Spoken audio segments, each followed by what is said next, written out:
Opa, kuyovingiz bir tayinli ish qilmaydilar. Men aytgan ishni qiling desam, qilmaydilar. O'zlarini bilganidan qolmaydilar.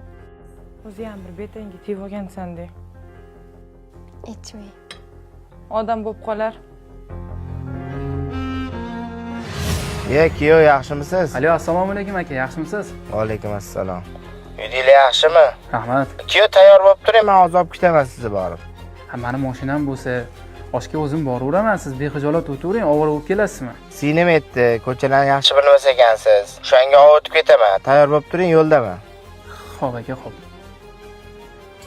Toshkentni bilmaysiz, nozlanishingni o'ylangmi? Assalomu alaykum onajon. Qanini menga ko'ynak berib boribdi.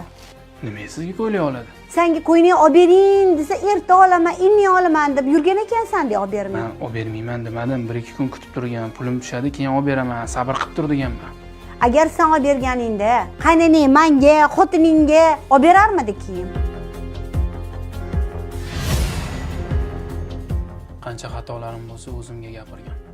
Sen meni kamchiliklarimni oilangdagilar bilan muhokama qilsang, sen xatolarimni unutarsan, lekin ularning nazdida eng yomon odam bo'lib qolaman. Haqiqiy ayol eri haqida gap ochilsa uni himoya qiladi. Senga o'xshaganlar bo'lsa, orqasidan pichoq urib tiriklayin ko'madi.